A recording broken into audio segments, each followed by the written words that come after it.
As of the making of this video, not a single person has 100% Terraria since the new update, and it's easy to see why when you look at some of the new achievements.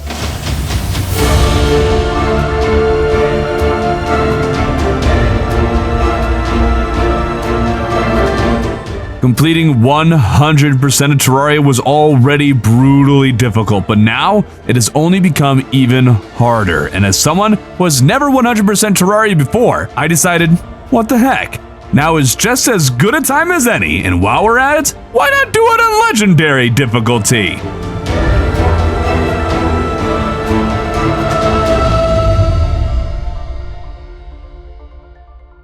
Before even entering the world, we can get one of the new achievements, going old school, by simply clicking on the sun or moon. Immediately upon joining the world, we can scratch 4 achievements off of our list. We already just got a bunch of achievements. Isn't that fun? Now, one thing that I must mention is that the new achievements kind of mess with doing a single 100% run because, as far as I'm aware, it's actually impossible to get all of them on a single world. And even if you can, you have to do it on a journey mode character. On this GetFixedBoi seed, we'll be able to get most of the achievements, but there will be a few we'll need to search for outside of this world, in which case maybe we'll just make a new world and farm for it on tier or something. We'll decide what to do then. And although being a journey mode character, we will only allow ourselves to use the journey mode functions for researching materials to get the achievements. No fast forwarding time, no increasing spawns, no god mode or anything else, just research. And we're not even allowed to duplicate items either, other than to replenish the ones that we lost while researching.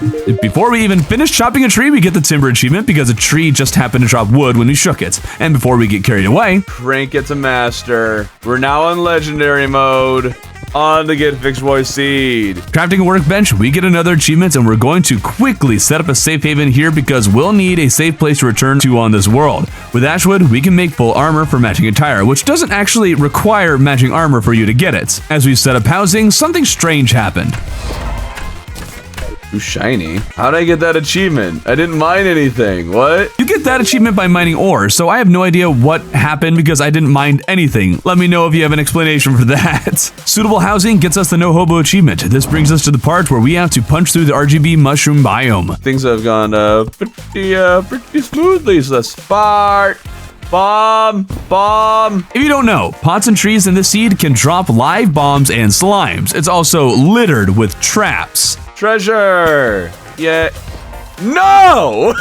Well, I mean, yes! We got an achievement! These chests can have poison traps that last for a whopping 2 minutes or so. And all those NPCs you saw at spawn at the start suddenly die once we reach the first night, I think. No way, we got the classy cane. Dude, hot dog.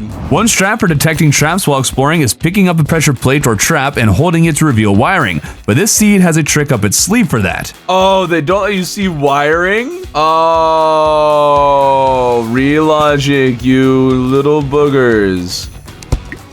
Wait, friendly boulder? Did I get a friendly boulder in the first one? Yay! Let's go! Now on the seed, many enemies can one-shot us, so we need to punch through the RGB biome into the regular forest where we can hopefully start collecting materials, loot, and life crystals. We may be trying to get achievements, but right now, we need to just survive and get what we can along the way, such as the Spicy Licks achievement for playing an instrument, which I can get because one of the NPCs who died earlier dropped the Eevee. Are there treasure chests in this world that do not explode in your face? No, there are not! Scratch that achievement off of the list. A maze. Yay. As we explore, there is a special kind of way to die on the seed. If you're in the dark, the darkness can kill you, which I feel should be an achievement on its own. There's also dart trap slimes that'll spawn, and they are probably the most dangerous mob I can encounter here. But let's see, the next achievement we're able to complete is heavy metal for making an anvil. Don't die, don't die. Oh, it's not trapped. Magic dagger! There are certain weapons in the seed that have had their spawn progression swapped. Like I know the Aqua Scepter and Bubble Gun swapped, and they have been buffed accordingly, so it's not like I have an OP magic dagger now. Up this random cave, we find a large dragon egg, and equipping Chillets, we get the cavalry achievements. And a short distance away, we find our first life crystal. Don't be a boulder. It's a boulder! Oh! Yeah, life crystal boulders exist on the seed, and apparently they don't count towards the Heartbreaker achievement, despite still dropping a life crystal. But we have collected enough topaz to make a hook for the Hold On Tight achievement, and on the way to collect a life crystal, this minecart track hands us our next achievement. Hey, vehicular manslaughter! Nice! We also make a major discovery along the way. Whoa, oh, whoa! Angler? Here? Yes! Thank you! There are 5 separate achievements for fishing, and I was sure I needed to blast my way to the surface to get the angler. Finding him this early will be a huge help in completing 200 fishing quests we need for all 5 of the achievements. Oh, no! Finding a regular life crystal, we get the Heartbreaker achievement, and I just realized we can get the Fashion Statement achievement by simply moving our armor to the vanity slot for a quick second. And if you find one of these rare rainbow boulders, or at least rare in regular worlds, you can get the Fortune Favors the Bold achievement, which apparently can also be earned if you craft the boulder too. They're expensive, but perhaps that'll be easier than finding them in a random world in most runs. Mining into a spider cave, we get the Jeepers Creepers achievement, and that completes a lot of the easier achievements for us to accomplish at this moment. To get more, we're going to need to collect gear and become stronger, which is much easier said than done. Ah!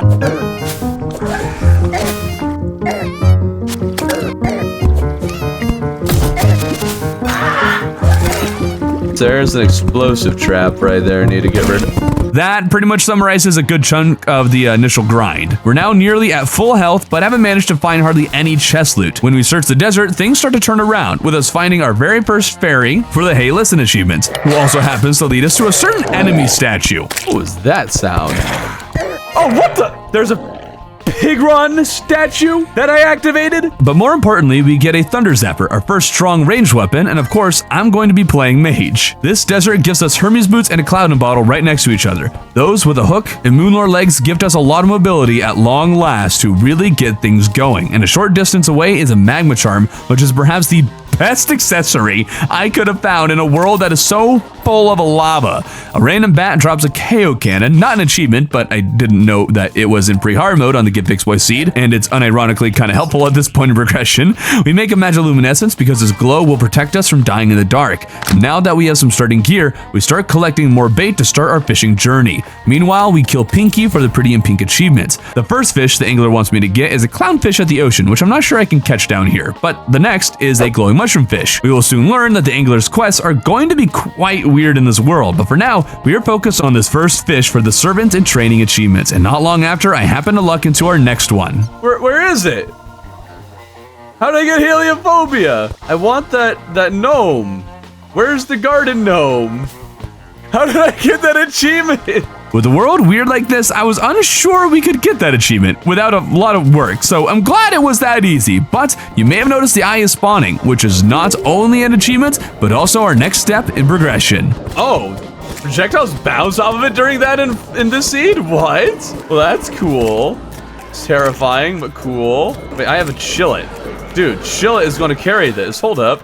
Why have I not been using this? Thank you for spawning more of the eyes.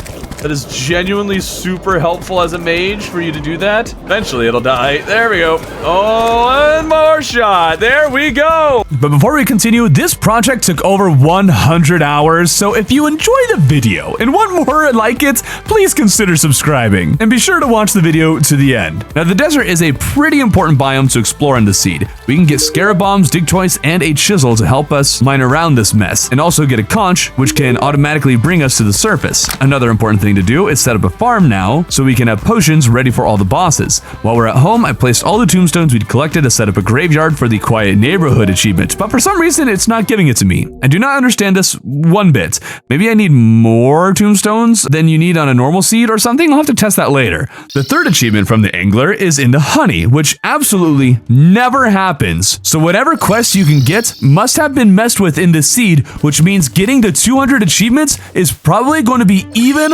more difficult than normal. Better give me a bottomless bucket of honey for this. That would be amazing. Near a hive, I'd found a demon altar to make a slime crown, which gives us the Like a Boss achievement, and entering the hive scratches off the Where's My Honey achievement. This is also a great chance to be reminded that hornets explode into stingers when they die.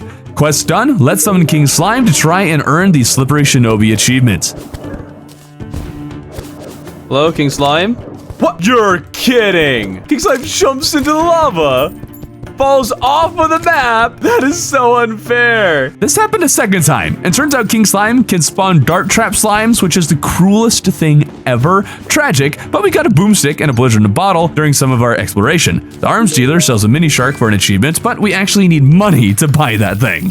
We'll buy it when we're filthy rich. For now, we'll mine this obsidian to make an obsidian skull. There's crispy honey everywhere and it burns, so this will be a lifesaver. Hey, Tim, thank you. I needed you. This is an achievement, and I want it for my mage set. Thank you, good sir. Some will call him Tim. Wait, increase my max minions? Why does the wizard hat increase my max minions? What was that a change they just made? Apparently, that's unique to the seed. Handy. With a lot of work and a lot of dead bees, we break through the hive layer and the underground corruption. What we need from here is the Vilethorn, the single weapon that will carry mage past the evil bosses. I think we need some Eater of World or Eater of Soul banners. Oh, there's giant worms too. Okay, everything here is suffering from a massive case of gigantism. Massive case. This calls for a pylon setup just below the corruption, so we don't need to climb all the way up the world every single time. Our quest for a Vilethorn results in accomplishing the Smashing Poppets achievement. First drop, of course, is the musket, but the second is a band of star power, which is handy, even if not ideal. Now, if you don't know, the Eater of Worlds on this seed absolutely sucks, so we're going to need a much larger area. Oh wow, Goblin Army immediately? Okay, you know what, I'll take it. I could really use the Goblin Sinker and some upgraded gear before we fight any of these. While clearing out this arena, we happened upon another easy achievement. Oh, the Lucky Break. Let's go. We got the Lucky Break achievement. Thanks, Worm. Oh, no, the Nymph. No, that was an achievement. The goblins are stupidly bulky on this difficulty, but clearing them earns us the Goblin Punter achievements. And even better than that, we can find the Goblin Tinkerer. Oh, now I get the Quiet Neighborhood achievements? Why? Goblin Tinkerer and his loot acquired. We can't make too many upgrades though because GetFixedBoi locks the Sky Island loot behind golden keys, so no horseshoe or balloon combos for us. I would make lightning boots, but we haven't found an aglet or an anklet of wind yet. This leaves us in a weird spot where we're in a pretty good spot, but with a number of extra things that you don't normally need to do. Still on the bucket list because they're a big help on this world specifically. Like still searching for mining things in the desert, for example. Having torch luck wherever we go will be a big help for future farming plans, plus defeating Torch God is an achievement. King Slime is still a thorn in our side, but that's just because he keeps spawning dart trap slimes, which weren't a problem before the bigger and bolder update, I might add. There's a lot of exploring various biomes and farming plants and silt and stuff that we'll just skip past. Let's go to the surface real quick. Whee! This is going to go great. I have no idea where the top of the world is. Woo! That's a hard one to get. Glad we scratched that one off the bucket list. We're doing plenty of fishing, but bait is hard to come by everywhere except spawn, but we need a molten bug net for most of those to be caught, which requires us to defeat one of the evil bosses. Before them though, we finally beat King Slime because he didn't spawn a dart trap slime this time, which just leaves the evil bosses.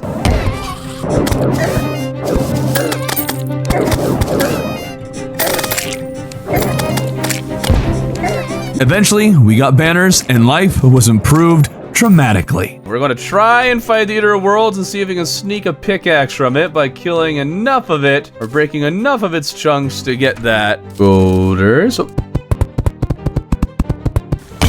There we go. Yeah, buddy. Ouch, ouch, ouch. Yep, that went poorly, but we broke a number of its segments. Now, all of this achievement grinding makes me very thankful for my Terraria desk mat. This thing is absolutely awesome and I feel amazing with it, but there's also this new one that I was given to show you guys. It has the Lunatic Cultist and a melee user who clearly doesn't understand they can have beetle armor right now. But if you want to have an amazing Terraria desk mat to go with your Terraria gaming, use my link in the description below. There are 6 different options that you can get if neither of those two strike your fancy, but they're super cool and high quality. I absolutely love them, so be sure to use my link in the description to get yours today. 3 things about the Eater of Worlds on the seed. For 1, you can't break its spit with your weapons. 2, breaking any segment can spawn a Eater of Souls that also shoots spit. 3, it would seem to me its chances of dropping shadow scales and hearts has been reduced, but that might just be me. From what we just did, we got exactly nothing. Nothing, that is, except the ability to destroy more orbs for a Vilethorn, hopefully. A third band of star power. Okay.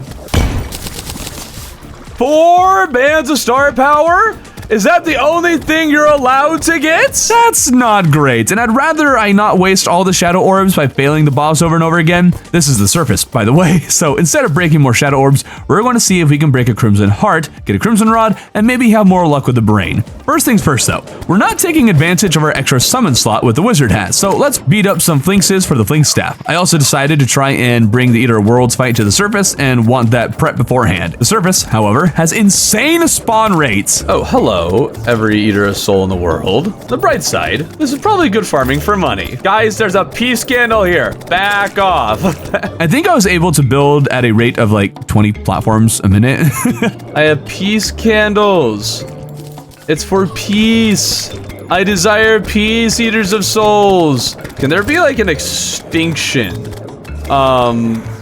function of the game where like you kill enough enemies within a certain amount of time that they'll stop spawning for like a little bit at least? But we built our little arena and gave it a test run before we tried anything else. Turns out there is a chance it can despawn here if we're not careful. That's why we test things first. What I should do now is grab the crimson rod, like I said I was going to. But instead I felt overly confident about that last attempt and tried again. Still not getting a vile thorn, might I add. A 5th band of star power. The orb after that finally gave me the vile thorn, which means now it's time to try to get the crimson rod. First one doesn't drop it, and while searching for the second, we stumbled upon a desert pyramid with a sandstorm in a bottle. And luckily for us, the second heart is a crimson rod, but we don't have time to grab it before the brain is upon us. Oh dude, we're shredding this. Vile thorn shredding. I want to first try the brain without any real issue at all. Let's go. Okay, Eater of Worlds and For the Worthy. By far the more difficult boss. But I guess I also had Vile Thorn for this one and haven't had Vile Thorn against the Eater yet. Okay, still got a lot of health. Uh-oh. No. What we're going to do is stock up on potions, summon the brain with a heart, and the Eater of Worlds with a boss summon, and hopefully clear both of them without needing to chug extra potions. Should have done the easier of the two first, but instead I summoned the Eater first. We just need to focus purely on hurting this thing. Ouch. Okay, oh boy. I wised up on the second go around and cleared the brain for the Mastermind achievement. The Brain of Confusion could also come in clutch against the worm as we face him again, only for him to despawn, and it took us so long to gather materials for another summon that we had to drink another round of potions before finally conquering the Eater of Worlds. Oh my goodness, that is tough. Now that we have the evil pickaxe, we can head over to the normal underworld section, passing over this massive pool of lava, and begin mining hellstone. Question is, are all demons going to be voodoo demons? That figures. Guess we're fighting the wall. I got this. Oh, I so got this. Ouch, that one hurt more. This hellstone is important for two reasons. For one, there's the achievement for reaching the bottom of the world. Secondly, the lava-proof bug net will allow us to catch a more reliable bait source. Magma snail. Hey, we got the marathon achievement. Let's go. Plus, of course, making the molten pickaxe is an achievement in of itself. Now, before we head off to slay a few more bosses, it's time to scratch off a few more achievements. Mini shark. There it is. Now we don't need to plant trees anymore. Haha, we're good. There we go. Got a yo-yo. Dig choice. I demand to pet you. Now let's go over to the lava. See if we can drop our lure in there. Oh, does it have to be a windy day? It's not just flying a kite? Oh, we gotta have a windy day. The leading landlord achievement is normally acquired by placing the arms dealer and nurse in a house in the desert, among other options. But apparently in GetFixedBoi, happiness is removed, so somehow, while trying to make this challenge more difficult, I inadvertently made that achievement impossible on this world. So that'll have to be added to the list of ones to get off of this one, but we grab one more achievement before we move on to slaying bosses. The first of which was Deerclops, who doesn't appear to have any changes made to its UI or AI. It just has a stupid amount of health, which at least makes it simple enough to take down. Eye for an eye. Chester I usually ignore, but having him around at all times will make saving money a lot easier. From there, we'll mine a meteor that fell earlier for meteor armor and move on to Queen Bee. No idea if this giant hive below the desert counts as a jungle biome, so maybe she'll be enraged, but I think this will work. Wow, she moves fast. She might be enraged. That's very possible. Ouch. Oh, dude, 115 contact damage. Okay, well, here's the question. Was she enraged? I don't know. Pretty sure she's not enraged. So with some cheaper potions, we take her out and got the bee gun, which is important for an achievement, but we can't craft full bee armor yet. I'll have to fight her again, but I want to wait until we have at least dungeon loot to make that a little bit easier. But before fighting Skeletron, let's find the shimmer. I just have no idea where it could be in this whole mess. Let's just say it took over an hour to find this thing. Grab the achievement. We got the shimmer achievement, finally. Shimmer several permabuffs for ourselves, and then discover we can't set up an aether biome because the corruption is surrounding it. But hey, along the way to finding it, we scratched 4 more achievements off of the bucket list.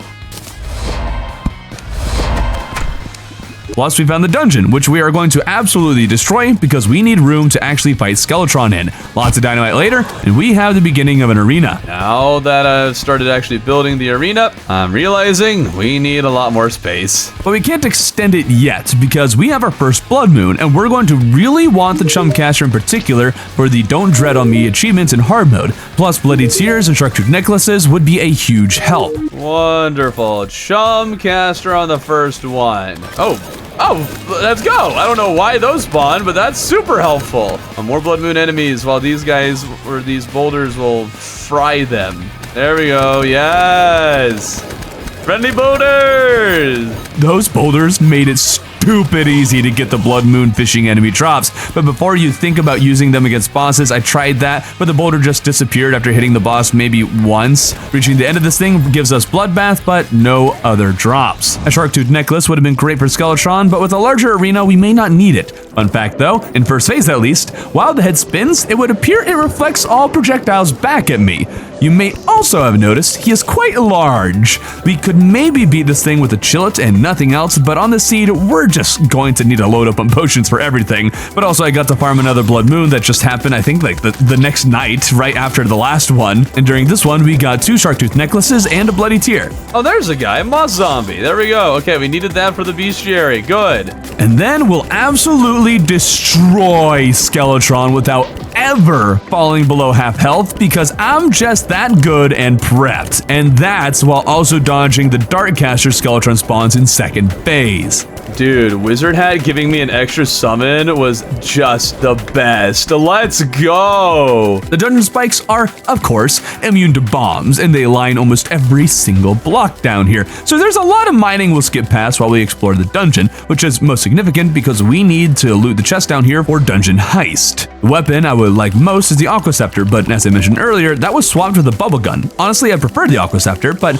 I guess now we'll see how good this thing is on this seed when we face the wall. But for now, we can finally loot the Sky Islands. Oh!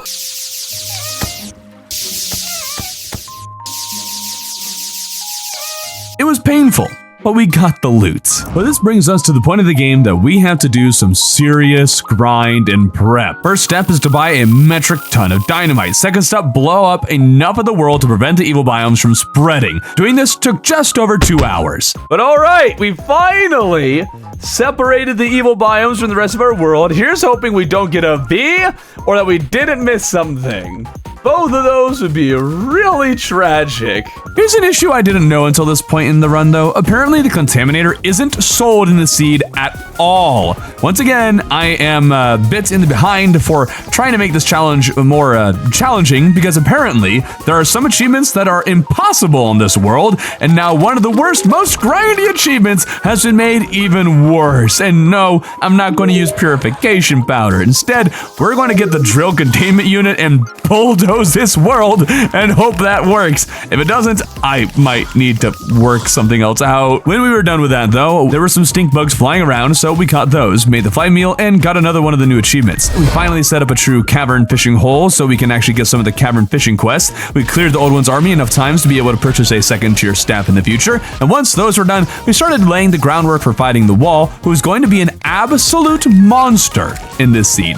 I even summoned the wall once with a few potions active to get a general idea as to what I'm in for. If you don't know, the wall's eyes and mouth are tiny and hard to hit. The eaters are giants, and it spawns a whole bunch of imps who shoot super fast unbreakable fireballs that deal 100 damage or more a pop. It's the most evil boss fight imaginable, which makes it all the more crazy to think Medusa is only 2 bosses away from this one. So unlike other runs, where we can face this thing with good gear, we need to instead set our aim on getting the best gear. We start by farming Queen Bee until we get a honeycomb to combine with the Sharktooth necklace.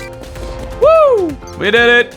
Yes, we're so good at the game. From there, we move to fishing in the Sky Lakes for shiny red balloons. With enough of those, we can craft the bundle of horseshoe balloons. From there, I primarily need water walking boots or Terraspark boots because in between everything else, I found all the accessories needed for Frostbark, but lots of crates later and no water walking boots. So maybe we'll just have to worry about that later because I might not really benefit from those boots against the wall anyways, and early hard mode fishing might be a smart idea. This mushroom pylon will be a massive help with getting to the far end of the world easily, and we get busy with reforging stuff. Ended up with warding on most of my accessories just because that was the best reforge I got first, and I don't exactly have infinite money with no duplication allowed. And no, I'm not shimmer forging. I have all these potions on hand and decided, let's give this a real try. Man, those are fast and deal lots and lots of damage. My goodness. Dude, what do you do against this? The wall is just so bulky like this. We barely even touched the wall. I tried again, but it ended the same. This is just not looking good at all, and I'm not sure what I can do to improve my odds. So with some recommendations from chat, we're going to try a minecart track that will hopefully keep us safer from the fireballs. And I just want to say right now, the last 3 minutes of this video you just watched took 5 hours to accomplish. I hope you can appreciate how awful this challenge is, and we aren't even getting to the grindy achievements. So what are we going to do against the wall? Well, the first step is remove all the blocks that are just below the rail to make sure that we are not bonking into any of the fire imps or giving them a clear line of fire. We will then extend our railway all the way to our house. Hopefully half of the world is enough room to finish the wall. This makes the battle go quite a bit smoother, but there's a larva I left untouched and one of my minions decided to hit it. Guess we'll just need to sleep until the guide shows up again. Oh, hey, we got a party. Oh, that's nice. This time the wall pushes back to our house with lots of health remaining. Time to just run and ouch. Oh, there's a block there. Helpful for keeping the blood moon enemies out. Not helpful for running away from the wall afresh, and we definitely need a longer rail. Turns out that extension wasn't quite enough. But you know what they say, 6th, 7th, whatever try this is, it's the charm. Okay, we're out of arena. Figures we ran out of arena right at the very end. Woo! We got it! Oh, just barely got it! Scratch off 2 more achievements from the list with that one. Of course, we got a blood moon on our very first night in hard mode. We could try to get the Don't Tread on Me achievement, but that would be incredibly dumb with no hard mode gear at all. Instead, we'll hunker down and do some researching, ever so slowly approaching the Trash Compactor achievement. We'll shimmer our emblem to a Sorcerer 1, and the Hollowed happen to spawn over most of the corruption, which is super helpful for making these houses in the shimmer suitable. We've been keeping up on our fishing quests and reached our next milestone. 25 fishing quests. We are an 1/8 of the way to completion. Whoa. Next up is the very easy achievement. Begone evil. Achievements achieved. On this world, you get all 6 of the hard mode ores, which is both helpful and not because it can be a little more annoying finding the specific one you're looking for. What was really weird though was that finding the 2nd and 3rd tier ores was just way easier than finding the 1st tier stuff. The ores are flipped in where they usually are, but Palladium and Cobalt were like needles in a haystack, and for some reason, the very next night, or maybe the one after, I got yet another blood moon before I'd even crafted a Palladium pickaxe. Now there's a Twilight convention out my front door, but on the bright side, I can get my first hard mode mage weapon, the Killing Deck from the Wizard. That's great and all, but the world is not relenting. Pirates already? Dude, how do I have the single worst luck in early hard mode? What the heck? At the very least, these guys are pretty cheesable, and we needed them for another achievement. Though I didn't get a single Flying Dutchman, which is strange. We didn't get a single drop from them either, just some furniture and the cutlass. But with them gone, we're freed up to mine ore and craft full adamantite armor. Let's see, I have 34. This brings me up to... I increased my defense by 20. Wow. Let's speed through some farming. We want Souls of Night and Ichor for the Golden Shower. The Life Drain would also do wonders against the Destroyer part to Medusa. There we go, and we got those now. I don't need the fatigued whatevers, but Knocks. We also need Wings, which is made quite difficult with a million harpies knocking me around and wyverns sniping me from out of nowhere. Finally, Wings.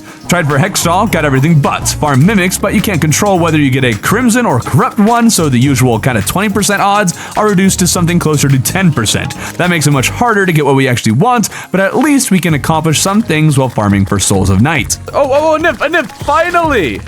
Yeah! Took long enough to get that one. And of course, I can get naturally spawning evil mimics in the biome I prefer. And the hook! The bloody hook! Real logic! Remove the hook from those mimics from the game! Just let us craft it or something! That stupid, useless hook! Several more mimics later, and we get the life drain just before Medusa spawns naturally, but we have absolutely zero other prep done, so we'll just take a swing at it to see what our current ability to fight this thing is at. Oh, the entire coil is underground. Okay, you know what? No potions, no prep, not able to abuse the coil, running in a straight line, we're kind of okay. Next fishing quest checks off another achievement, and a little farming in the hollow gets us another one. That was the last slime? Oh, let's go! We're close to being geared enough for Medusa, so let's prep an arena. Clearing this massive pool of lava will create a lot of space for an arena, and there's a last way we can remove it. A trick Terrasteel showcased in a video where if you place a coin and then some honey in it, make the lava fall over it, and then leave and re-enter the world, all the lava over where that coin was placed will disappear. You can watch this video if you'd like more details. That clears the lava, but there's still a bit of grinding to do, such as collecting spider fangs from the Queen Spider Staff and Spider Staff. The Clinger Staff would be great, so we head to the Corruption searching for those and regular mimics for a Star Cloak. Come on, Star Cloak. Come on, Star Cloak. Yes! Oh, yes! That was so we could make the Mana Cloak, a helpful mage accessory, but I might need to prioritize other accessories over it. At the very least, it's an option. I didn't know that you could naturally have 2 biomimics at the same time. We need to play this so well with all the other enemies around too, of course. Oh, tiny mimic! Darn it! As a mage, the Nimbus Rod would be huge for damage. It's more than just a different type of sentry. What would it be considered anyways? Because when used right, it can do crazy damage. But despite a water candle and battle potions, I didn't have any luck after farming several different rainy days. Not great, because I'm actually kind of scared of Medusa. It's known to be a terrifying boss, which is why we need to make extra room in our arena. Hopefully this will be large enough. I tried again for a Clinger Staff, but only Crimson Mimics would spawn from the Shadow Keys I put in them. Perhaps something I could find more reliably is Water Walking Boots, the last accessory I need for Terraspark Boots, which will at least give us an easier lava immunity accessory and the ability to walk on lava. Fishing has gotten me nowhere, but I just remembered I never did search beneath the oceans. Water Walking Boots! Oh, finally. I set up all the passive buffs I could and Mana Crystal and Heart Statues with timers, but before we use it against Medusa, I do want to try and kill all the bosses on tier, so first, we're going to have to deal with Queen Slime, who hits way too hard. And Blade Staff now. This is also right about the time I should really get the Ankh Shield for the achievement. Accumulation complete. There's also lava fishing that must be done for the demon conch, but for now, we'll just take what we need for the Inferno Potion to use against the boss. Now, here's the thing with bosses. They have this cool thing called health bars, and sometimes you can make those health bars do this. Oh, yeah.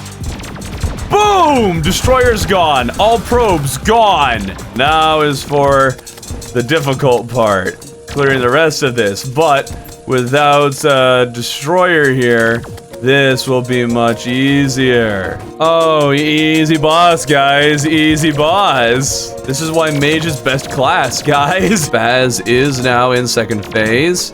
And now so is Rhett. I would have totally first tried this boss, but there's a few things about it that I didn't actually know. For one, Spaz is faster by the looks of it. That's fine and all, but on top of his movement being, faster, it actually appears to be tied to Skeleton Prime, making his usual dashes vastly more difficult to predict and read. And it's the strangeness of those movements that caused me to lose the first battle. Had the same issue with the second attempt, which brings me to conclude I need to hard focus on slaying Prime and try to take him out before the twins go to second phase to theoretically make them more predictable. Also, I think the center of the thing one-shots you. I have no way of explaining this. There weren't even damage numbers, but my strategy of focusing on Prime allows me to isolate the twins, and sure enough, Spaz is a bit faster, but with his movements being more normal, we can clear Medusa after not even very many attempts. Nearly had Medusa first try. I'm kind of sad it took as many attempts as it has. Man, would have been cool, but there we go. Queen Machine and Bucket of Bolts. Those two achievements are awesome, but there's another one, Mecha Mayhem, that you get by defeating all 3 mechs at the same time. For whatever reason, Relogic has chosen to not give you this achievement when defeating Medusa, which is all 3 mechs at the same time. Pretty sure that confirms that 100% achievements is an impossible thing to do on a single world, which makes me feel a little bit better about the other achievements I can't get because of the seed that I chose. I just wanted to make it more difficult. Again, that's all I wanted to do, and now I made it more impossible. But let's not dwell on those because we have a few more achievements that we can knock out.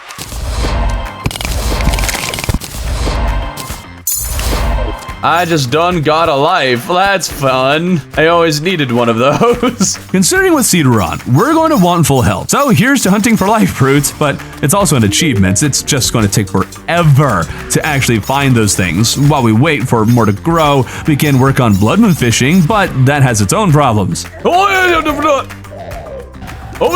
Okay, I guess we might need to get a whole different kind of arena here. Love being one shot. My favorite thing. Get rid of the red devils. They're arguably more dangerous than anything else here. Dude, what's with the billion red devils? Nautilus will have to wait. Based on those enemies, I no longer care if that one is out of order. On a brighter fishing note, the angler finally gave me a 3rd fishing accessory that gives me everything I need for a cell phone. Now we just need a demon conch on top of that to knock out yet another achievement. And while we're thinking of fishing, how are we doing on quests? Fishing quest, that was 41. We've only gotten 41. We do have a sundial and a moondial, finally, though, which will help us speed through that a little bit. For Plantera, we finally find a Nimbus Rod and happen upon another wonderful drop while we were at it. Oh, hallowed key! Let's go! In the future, that'll knock off 2 achievements. We just need to beat Plantera first, but there are a few things that I missed that we can also complete.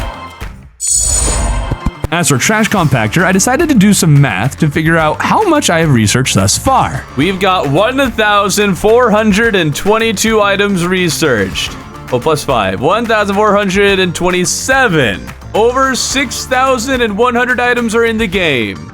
We are maybe halfway to Trash Compactor. Dang, we still had a ways to go. All right. But once we do all the furniture stuff, that will blast through stuff. And of course, there are still new items we can obtain by progressing further. So let's add the platforms to our Plantera arena, set up all the passive buffs, search for the last of the life root we need. How we found 3 Plantera bulbs? We can't seem to find any life roots. We're still missing a few, but maybe we should just fight Plantera, and the time that it takes to actually beat this thing will be enough for the life root to spawn. I should also mention for the last several hours, I've been trying to keep an eye on whenever sandstorms appear, and whenever they do, they last for some 30 seconds or something ridiculous like that. I'd wanted Forbidden Fragments earlier for some weapons, but at this point, I just need it to fill the sand elemental on the bestiary. Did that mark it off of the bestiary?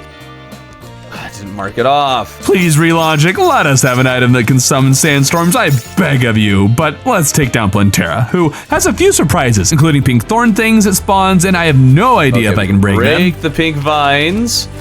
That's really good. Oh, it's huge. Okay. I should probably switch that out.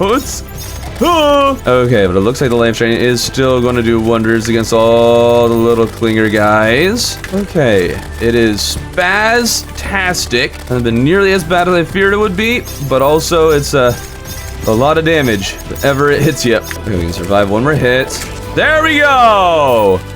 Woo! First try Plantera. Ooh, and we got some developer armor we can research. Now to head to the beautiful hard mode dungeon for mage loot. And there's our Spectre Staff, got the Rob in the Grave. This includes the hollow chest with the rainbow gun, which ticks another achievement while riding a unicorn. We'll also clear the 2nd tier old ones army before we take down golems, so we're optimally prepared for 3rd tier old ones. We're also going to need more housing for the NPCs who have showed up. Most importantly, the Cyborg, who we'll get to later. We'll upgrade to Spectre armor, which prepares us to raid the jungle temple, which we have a bed right next to make things a bit easier on us. Unlocking the door unlocks the next achievement, and the truffle has been stubborn, not moving into any of the existing glowing mushrooms. Apparently, he needs to be on the true surface, and so ignores the usual upside down nature of the Zenith Seed. So that's why we're building this platform here. Oh, we got all the NPCs, but we didn't get Santa. Wait, is Santa not included in that? But we got him. Let's go.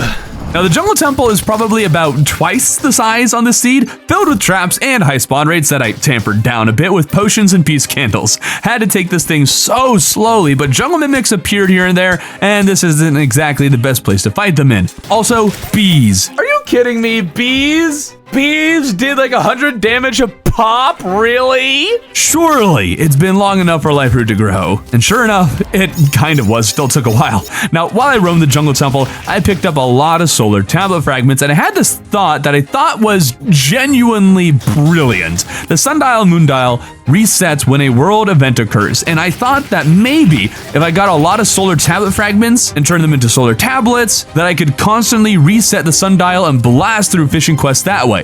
Alas, the dial recognizes the difference between summons and natural events. That would be so meta if you could actually do that, but oh well. On to Golem, who removes all light, is tiny and moves very fast. He's just kind of really hard to see.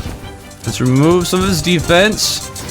There's a mimic? Are you kidding me? Dude, that's so unfair. A mimic, a corrupt mimic, happens to spawn mid-fight? That is incredibly stupid. I totally had it in the bag first attempt, and I'll prove it here on the second one, where I learned a pretty simple way to dodge the flying head just by dashing back and forth. Good timing to beat him too, because it's a new day, and we can complete our 50th fishing quest. We are officially a quarter of the way there. Yay! I did the whole golem fight with the Shield of Cthulhu too. Not sure if that was a better decision than like Master Ninja gear or something, but we'll farm for the items necessary for that now. Plenty of loot to research in the meantime as well. This leaves us with some events to do. Doubt I'll be able to get the Pumpkin and Frostmoon achievements on this seed until post Moonlord, because you need to get to, I think, wave 15 for those, but we'll see. I did also do a Blood Moon and got Dread Nautilus for the first time, but oh my goodness, they still have lots of health, and I don't understand its pattern very well, and of course I die in 2 hits. Lots of fun. So let's try the Eclipse instead and try to get the Broken Hero's Sword for the Terrorblade achievement. Surely that'll be easy enough. I hate nailheads. I hate them with a burning passion.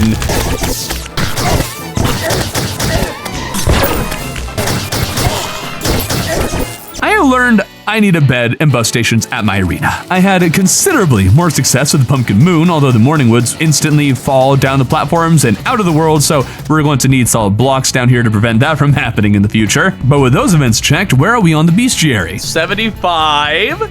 Very good. This is also when I remembered the drone achievement, but I need to fly in space, which means I need to go to, the very dangerous high spawn rate surface. That's gonna suck. Go, go, go, go, go, go, before we die, go, go, go, go, go, go, go. Yes! Now run! No. I was also looking at this achievement for surviving the slime rain, which hasn't happened naturally, so I figured I'd try shimmering a slime crown, which as of 145 summons the slime rain. You literally can't get the slime rain? Even when you... Oh, that sucks. I also need every slime NPC, and I'm only missing the one with the Mystic Frog, which I have never seen. Hopefully, it actually spawns in this world. In the meantime, we'll keep plugging away at the various events. A Razor Pine would be huge from the Frost Moon, but the entire first moon I fought dropped nothing of value. Between moons is the Solar Eclipse, where once again, still no Broken Hero Sword. As for the next Frost Moon, we still got no Razor Pine, but it did drop a Blizzard Staff. I have drastically undersold this weapon. It's so much better than I thought it was.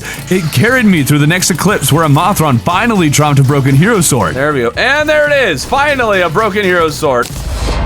Quickly took out a Sand Elemental at long last, and then let the Blizzard Staff carry us to the 15th wave of the Frost Moon, and once you hit that phase, you can get presents from enemies for the next day in-game. So we got all the presents we needed for research purposes, and lucked into a snow globe to take care of another event. Now, as much as I wanted the Razor Pine for Duke Fishron, the Blizzard Staff will probably be enough, so we'll grab some Truffle Worms and start building an arena when the Martians show up, and let's just say, they were a bit of a struggle in such a confined space. Only one saucer was beaten, but but we got the achievement at the very least. We'll just need to farm it more for the influx waiver at some point. That, combined with my upcoming need to defeat the 3rd tier Old One's army, tells me I need to make a large underground arena. But I want to beat Duke first, and so we're going to farm the Pumpkin Moon for a Witch's Broom to max out our damage accessories while fighting Duke, and sure enough, we hit the 15th wave on that moon as well. I did all that farming, but then totally forgot to actually use the mounts, but what I did learn is that apparently Duke is going to be a whole lot easier than I thought he would be. I would rush into another attempt with the promise of beating him in sight, but instead I should be farming for goodie bags, which apparently have the lowest drop chance ever. Even on the surface, with a battle potion and then a blood moon, it felt like spawn rates were suddenly really chill all of a sudden. Because of that, I figured we might as well go fishing and finally get the Dreadnoughtus checked off of the list. Once the blood moon ended though, we returned to Duke Fishron and took him out 1, 2, and 3 times to get the treasure bags researched. I'm so good. I'm so happy with this. May have been a little high on my own supply though, because Betsy is incredibly difficult to take down in time with any build that isn't a summoner. Then again, we did obliterate the Empress of Light a few times. Man, I'm good. There's plenty of farming of all the events that we'll skip past, but progress update, Bestiary is 85% filled. Meanwhile, I kept attempting Old One's army, but Betsy was just not dying fast enough, so it's time for me to switch to the class built to defeat this thing. And after another Pumpkin Moon, we were able to get the Necromantic Scrolls necessary to get the You and What Army achievement. And Summoner makes all the difference against the 3rd tier Old One's army, finally earning Hero of Etheria. A part of defeating the Pumpkin Moon earlier was also collecting enough goodie bags to research the many outfits that you can find inside those things. That was a lot of items. With those checked though, it's time we took down the cultist and make our way to defeating Moonlord. No idea what's different about cultist in this seed. Oh, of course he... well, at least we need the dragon for the bestiary. Oh, there's cobwebs. There's a lot going on. Okay, perfect. Okay, not bad at all. Here's the thing with the pillars. They spawn in just the worst places ever on this seed, largely underground, although this first batch aren't in terrible places, and several happen to be along the corruption barrier I made. The barrier in particular is a great place to fight these pillars, at least some of them, that is, because only a few enemies can spawn at a time, so of course we cleared out Nebula Pillar nice and quick to get my beloved Pillar Mage weapon. Was really hoping these pillars would get us a bit closer to completing the bestiary, but it would seem there are a lot of slots, including a lot of earlier ones, that are not filled yet, but that's something we'll worry about more after we take down the rest of the pillars and Moonlord. I'm terrified of Moonlord in this seed. Learning to beat this boss on the seed before was brutal, but I was forced into playing Summoner that time. But now I'm playing the vastly superior Mage class, and it seemed to be going really well until... Okay. No! If you don't know, Moonlord on this difficulty shoots a bunch of Moonlord boulders in random directions and with random amounts at the end of each big laser. These boulders bounce like crazy on the ground as well. It's all absolutely random and stupid. Fully expected this boss to take many attempts, but after 2 initial failures, I find myself surprised to see that I had taken down for the worthy Moonlord. And there we go. That wasn't too bad, now was it? Ba-bing! 3 achievements. Let's go. We'll just open the treasure bag real quick. Oh, we got the Terrarian. Beautiful. Now we just need to farm Moonlord a little for endgame gear. Think the re-logic that defeating Moonlord makes it so pillars only take half as long to clear, making it easier to continue beating up Moonlord for Luminites. Though I'm not actually sure Nebula armor is any better than Spectre armor, mostly because finding the orbs floating around can be hard and we die so fast I think Spectre is better. But that means we have barely upgraded our equipment, so Moonlord isn't an easy victory by any means. There'll still be some necessary farming as we go along, in particular because we need the Moonlord mask to drop from this guy. But that checks off most of the simple achievements in the game, but before we farm for the real difficult ones, I want to quickly grab the ones we can't get on this world. First, we die as a hardcore character on Celebration NK10 and the Constant Seed combo. Technically obtainable on the world that I've been on, but only if I somehow got all the achievements up to this point on a hardcore character. I have died over 350 times. I don't think so. We'll defeat all 3 mechs at once on a regular world for Mecha Mayhem. Then we'll stay stand in the sun on the What a Horrible Night to Have a Curse secret seed while wearing a vampire costume. Wearing sunglasses actually works to get us the On Fleek achievement on this world too. We'll throw a slime crown and shimmer to start a slime rain and kill King Slime during that for a sticky situation. The arms dealer and nurse in the desert give me leading landlord, and finally on a drunk for the worthy combo seed during a thunderstorm we get a boulder rain. All right, we got all the achievements outside of the main world. We had a blood moon active on the main world as well and just need to fish for the advanced combat techniques for training day. The other book you get by shimmering one of the tomes the wizard sells. During the same blood moon I found a mystic frog in the jungle and threw a purification powder on it, and with a copper short sword I give it to a slime, and we should have all the town slimes. We just need them all to move in for the great slime mitosis. I also actually got the Moonlord mask and put all the Moonlord parts on to finally get that achievement as well. With those achievements done though, we're very close to completing everything, but what I'm dubbing the Fearsome 4, the achievements that always take the most time due to their insane grind. In an effort to complete the bestiary one, I've started making a larger surface forest area as there are several enemies I'll need here. The various desert enemies are also a very common one to not get until near the end of the game, so we're starting to spread the hollow in a portion of the desert as well as corruption and crimson on the surface desert for the next time we get a sandstorm. While those spread, we'll work on farming a rotted discord. Bad enough not having good luck with rotted discord drops. The whole nother thing, having bad luck with chaos elementals even spawning. That we need much better luck here. Oh! Well, ask and you shall receive! Woo! Next, we need a Joja Cola, which I didn't realize you get only when you have bad fishing power, because it's an alternative to the trash that you would normally get. This whole time I thought I had bad luck, but turns out my fishing power was just too strong. Oh, right, I need to be like holding it, don't I? There we go. These are the last of the achievements we need to finish, and the Zenith seems like the simplest one to go for right now. So we farm Plantera for the Seether. The first probe we see will destroy for the bestiary because apparently the probe isn't counted when it flies away. With the next probe we get the Influx Waver. The Pumpkin Moon is cleared for the Horseman's Blade, and with 15 waves of that defeated, Pumpkin Spirits make bunnies wear costumes, and the dumb bestiary requires you find all of these variants. Some of the enemies we need for the bestiary are ocean enemies as well, so we need a pure version, which I'm building just out of reach of the corrupt ocean in the hopes that it works, and it sure seems to be. But back to the Zenith, we need to beat Moonlord a few more times with a Star Rat to complete the quest. There it is!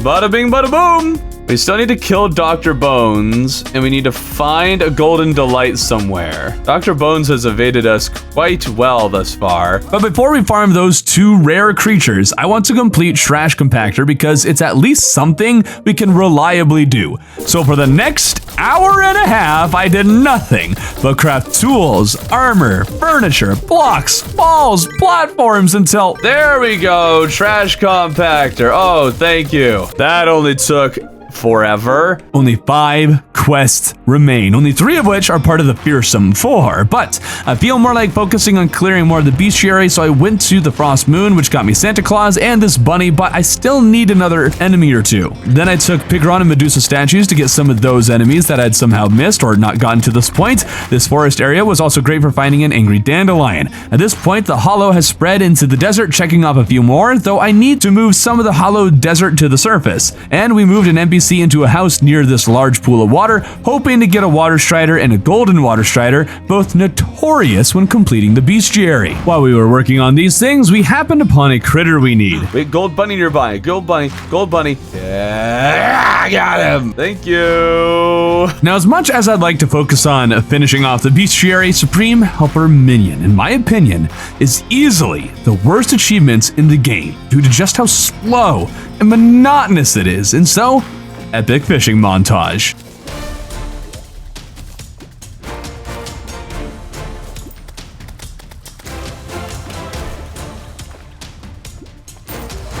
Woo! Finally got it! It's done! It's done! No more fishing! And yes, the whole journey was done without speeding up time using journey mode or duplicating quest fish. Although there is a fun exploit where if you rename your character, it resets the daily fishing quest, so you can just grind the same quest over and over again. If you're trying to complete Supreme Helper Minion, that will legitimately shave off hours. But with that complete, let's head on to the bestiary where there are no exploits. First, the 3 sand sharks are checked off, as well as all the hollow desert enemies. Next, we want water striders that spawn on surface pools of water with either jungle grass or sand. However, they don't spawn in oceans, and everywhere on the surface on the seed counts as ocean. See that dolphin there? We needed that, but that also means we almost certainly won't get water striders. The weird spawning conditions and biome behavior of this seed is going to make some of these creatures a lot more difficult to find. My only hope is that if I create a water pool on the true surface, that maybe it won't count as an ocean.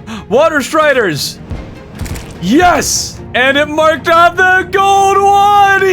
Yes! Some people seem to think if you find one gold critter, it marks off all golden critters. I can confirm this is not the case, but if you find a critter, it'll also mark off the golden variant. Now, what am I in the ocean for? Sea snail, check. Next up, corrupt penguin and bunnies, which we can get with statues and a blood moon. I'm guessing that you can get vicious ones when you're closer to the crimson and corrupt ones when you're closer to the corruption, so that completes those. Now we're farming for a snatcher, a surface variant of man-eaters. I have no idea why they're considered different things, but I tried making a jungle on the true surface and only got man-eaters. I also got man-eaters in what the seed would typically call the surface jungle. I tried making a jungle in the underworld and still they were man-eaters. So how on earth am I going to get a snatcher? Well, thanks to this Reddit post, somebody found a snatcher at exactly this depth. There it is! Yes! I'm sure that it doesn't have to be that specific number, but sure enough, it worked. We hadn't found a jungle turtle yet, and for some reason connecting water with mud blocks appeared to make them more likely to spawn. Another pre-hard mode enemy I haven't gotten is the ice bat, which still spawns in hard mode, but apparently is now incredibly rare. So it took a long time. We got the ice bat! With one more pumpkin moon, we get the last of the costumed skeletons we needed, and with a frost moon, we find the 2 Christmas zombies we need. And we got that one too. 99.45. I actually found the ice bat after that, leaving only 2 mobs. And by crafting a firefly statue and placing it in the hollow, we find a lightning bug. 99.82. This leaves only one more enemy, Dr. Bones. And on our surface jungle, with a battle potion, water candle, and blood moon, we find him. There it is! Woo! This leaves only purifying the world, an achievement I have never once managed to get without being on the skyblock seed. And now I need to do it on the single worst world to purify and without a contaminator. But the way I see it, the world can't be corrupted if there's no world to be corrupt. Oh, Plantera. Oh, enraged Plantera. Nope. I did nothing but remove as many corrupted and hollow blocks as possible for 4 straight hours. Well, let's see how we did. 22% hollow still? Maybe a lot of sand fell down here. Actually, that looks like that might be a lot of sand. Let's check it out. It's that last 1% that is always the worst to find, so I flew through all the massive voids I'd created, firing with reckless abandon with biome site potions active, searching for every single block possible. 1% hollow, 1% corrupt, 4% crimson. Oh, we found where the 4% crimson might have been hiding. We're throwing a party. That probably means the world's purified because they're so happy. No!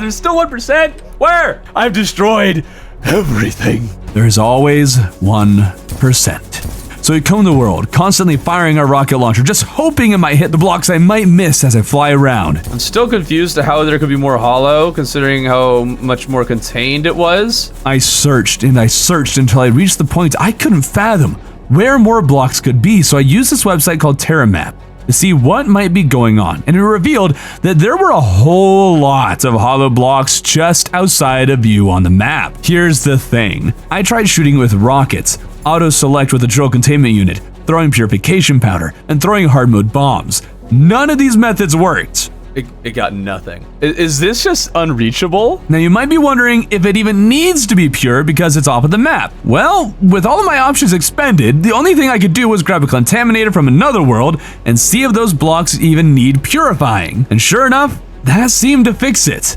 I hate that I had to grab a contaminator from another world, but that seems to have been literally the only option. Even so, there is more corruption and crimson out there, and I have no idea where. I even tried destroying walls just in case, until I remembered the Sky Islands. I destroyed them earlier, but I hadn't checked if I had missed some blocks. It's possible that there's even a whole Sky Island or two that we missed, like this one.